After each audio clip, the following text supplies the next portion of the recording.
스피치가 바뀌면 인생이 바뀝니다. 나의 격을 업그레이드 시키는 여러분의 스피치 멘토 안하설이에요.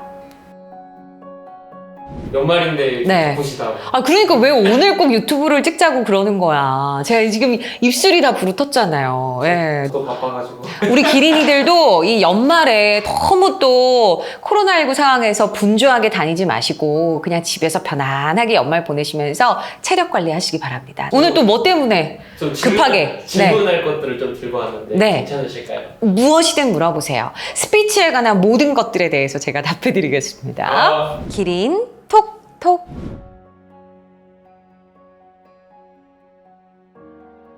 경력이 굉장히 오래된 강사분들도 그렇고 교수분들도 그렇고요. 요즘에 비대면 강의 스트레스 받아서 아예 그냥 직업을 그만두신 분들도 제가 주변에서 굉장히 많이 봤고, 또 이제 요즘에 워낙에 이제 미디어 마케팅이 대세다 보니까 뭐 네. 유튜브나 라이브 커머스에 이제 덥석 뛰어드셨다가 이제 혼쭐이 나서 중도하차하신 분들도 많이 봤죠. 굉장히 어려운 거예요, 사실. 그리고 어려워하시는 게 당연한 거고. 근데 문제는 왜 어려울까라는 그 왜에 대한 질문을 좀 하시면 아마 하나씩 그 어려움들을 해결해 나가시지 않을까라는 좀 생각이 드는데, 왜 어려울 것 같아요, 감독님?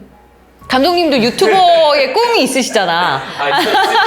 있습니다. 피디님도. 네, 있습니다. 자라나는 새싹 유튜버 아니에요. 네. 너무 많아요. 어려운 부분들이 너무 많은데 뭐 발음부터 시작해가지고 이제 전달력 같은 부분들이 그 생각으로 할 때랑 막상 이제 매체에 담을 때 정확하게 전달이 되는가? 네. 이 부분은 다른 문제인 것 같아요. 많은 분들이 본인의 스피치의 어떤 발성이나 뭐 발음이나 전달력적인 측면에서 내가 잘 못한다라고 판단하시거나 어렵다라고 판단하시는데, 실제로 경험을 해보시면 그거보다 더 큰 문제들이 많이 산적해 있어요. 첫 번째, 제가 판단했을 때 가장 좀 어려워하는 분들은 리액션을 확인하지 못해서예요. 그러니까 우리가 이렇게 감독님하고 저하고 눈을 마주치면서 대화를 할 때는 감독님이 고개도 끄덕여 주시고 눈도 마주쳐 주시고 청중들의 반응을 우리가 확인할 수가 있잖아요. 그러다 보니까 뭐 내가 이 청중의 어떤 표정과 그리고 상태를 계속 확인하면서 스피치를 점검하고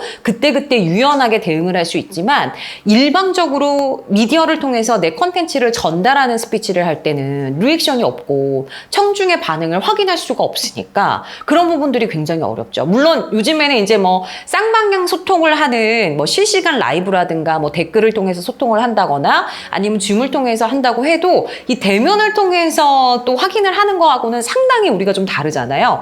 왜냐하면 우리가 청중의 어떤 반응을 점검하는 거는 비단 그 사람의 뭐 아이 컨택이나 고개 끄덕임 말고도 우리가 이렇게 뭔가 공기의 흐름을 통해서 체감적으로 와닿는 그런 것도 있기 때문에 다양한 요소를 통해서 확인 가능한 것들을 확인할 수가 없으니까 그런 측면에서 어떤 스피치를 일방적으로 끊고 간다는 게 굉장히 어려운 거죠. 두 번째는 바로 화면에 비춰지는 나의 모습에 대한 부담감과 두려움 때문에 그래요. 근데 우리가 사실 살면서 예전에 어렸을 때는 막연하게 뭐 텔레비전 속에 내가 나왔으면 정말 좋겠네 이러면서 좀 환상을 갖기는 했었지만, 막상 화면에 비춰지는 내 모습이 그닥 내가 원하는 그림이 아닐 때가 많거든요. 배우들도 보니까 뭐 자기가 출연한 영화나 드라마 일부러 모니터 안 하는 분들도 계시더라고요. 너무 괴로워서. 그래서 생각을 해보면 막상 나의 모습을 좀 동적인 측면으로 점검을 해보면, 와, 내가 저렇게 이야기를 했었나? 나의 음성이 저랬나? 그리고 내가 말을 할 때 저런 습관을 가졌나? 이런 것들에 대해서 본인이 이제 확인을 하게 되면 너무너무 괴로운 거죠. 그러다 보면 이제 자신감도 떨어지고. 근데 그것들이 이제 계속 연습을 통해서 개선을 하고 수정을 하고 피드백을 받으면서 좋아지는데, 거의 이제 많은 분들은 좀 너무 그 스트레스를 받는 것들이 싫다 보니까 중도하차하게 되는 경우가 많은 거죠.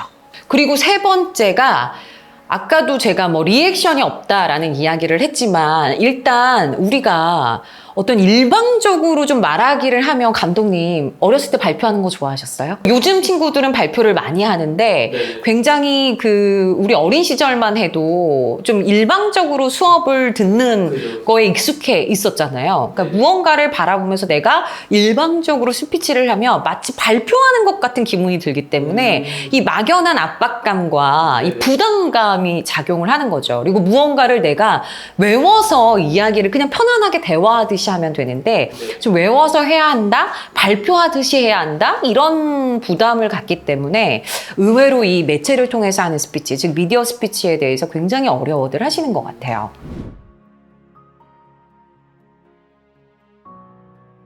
보통 강의할 때 이제 교육생들한테 가장 많이 하는 말 중에 하나가 지피지기면 백전백승이다 라는 말을 해요. 그러니까 어떤 상황에든 좀 전략을 짜고 접근을 하는 게 성공률이 높듯이 남을 알고 나를 알면 백전백승이다 이런 말을 종종 하거든요.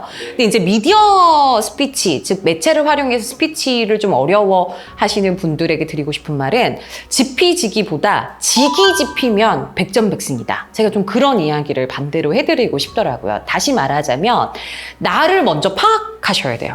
그래서 내가 어떤 스피치를 구사하는 유형인지, 그리고 어떤 환경에서 좀 편안함을 느끼는지, 그리고 어떤 나를 불편하게 하는 요소들이 무엇인지를 좀 먼저 파악을 하셔서 그런 것들을 환경을 잘 구성을 하시고 기획을 하시면 훨씬 더 편안하게 스피치를 구사하실 수가 있는 거죠. 왜냐하면 우리가 이제 미디어라는 건 어쨌든 매체잖아요. 그 매체의 특성을 파악하면 굉장히 오히려 대면 스피치보다 나한테 유리하게 스피치를 구사할 수가 있어요. 일단 녹화로 예를 들자면 우리 뭐 할 수 있어요, 감독님? 감독님 잘 하시는 거. 편집할 수 사각, 그쵸?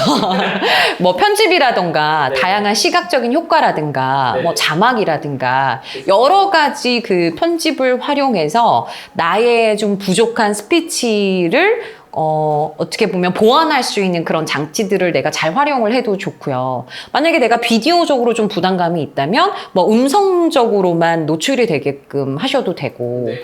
또 만약에 라이브가 조금 힘드신 분들은 그런 좀 환경을 개선하기 위해서 내가 앞에 마치 사람이 있는 것처럼 이렇게 뭐 인형이라든가 전 처음에 DJ 연습할 때 그런 연습 많이 했거든요.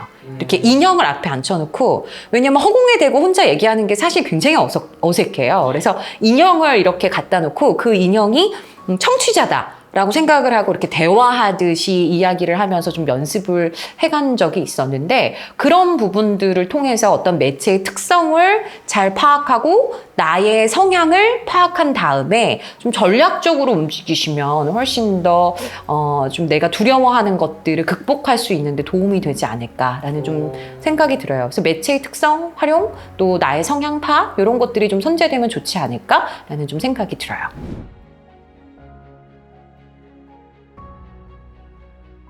이제 저는 방송을 한 15년 이상 하다 보니까 평소에 이야기를 할 때도 어쨌든 그 방송화법이라 그래서요. 불특정 다수가 항상 나의 이야기를 듣고 있다라는 긴장감 속에서 이 적합한 표현들을 많이 하는데 많은 분들이 이제 우리가 평소에 이야기할 때는 우리가 흔히 말하는 이제 비방용 언어, 그것이 비방용인지 인지조차 못하고 이렇게 불쑥불쑥 하게 되는 경우도 있잖아요. 네. 근데 저는 좀 그런 매너는 지켜주셨으면 좋겠다 이런 생각이 들더라고요. 아무리 그래도 어쨌든 이 매체의 힘과 파급력은 굉장히 무서운 거거든요.